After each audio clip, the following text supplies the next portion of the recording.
जय जय जय जय शाश्वतम् आदिनाद ब्रह्म ओंकार शाश्वतम्।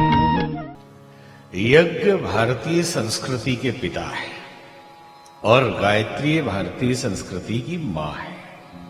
यज्ञ का अर्थ होता है सत्कर्म और गायत्री का अर्थ होता है सद्ज्ञान। भारतीय संस्कृति की जितनी भी हमारी विरासत और परंपरा है, आदिकाल से हमारे कल्याण के लिए ऋषियों ने निर्मित किया। भगवान कृष्ण ने गीता में कहा, सह यज्ञ प्रजा सृष्टवा पुरुवाच प्रजापति।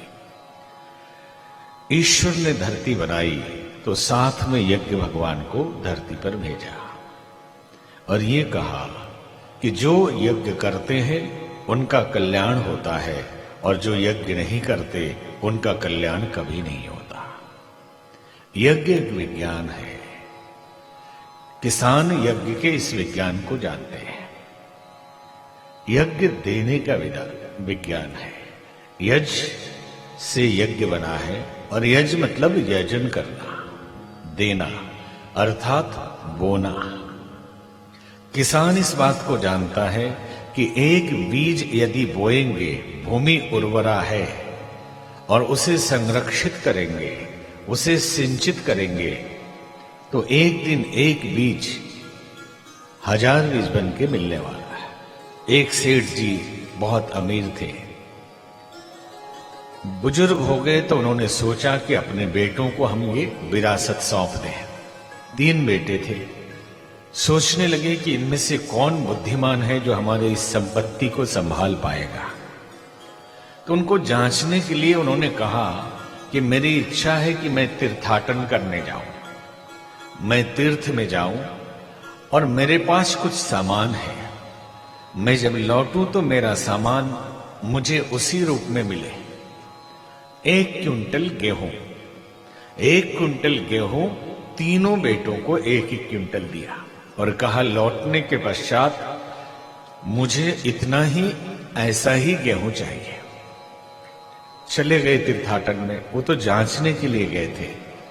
एक बेटे ने सोचा कि तिजोरी में बंद करके रख देता हूं तो एक भी घटेगा नहीं और पिताजी आएंगे तो हम एज इट इज जितना है निकाल के दे देंगे। तिजोरी में रख दिया। दूसरे बेटे ने सोचा कि ये खराब हो सकता है, इसलिए बेच के पैसा रख दिया कि आने से पहले खरीद लेंगे उतना और फिर उनको दे देंगे। काम तो अच्छा किया इसने भी, लेकिन तीसरे ने ऐसा नहीं किया। उसने खेत की सफाई की और सारे गेहूं को खेत में बो दिया। जब लौट के आए तो 100 क्विंटल और बाकी एक बेटे का तो सड़ चुका था और एक खरीद के लाया।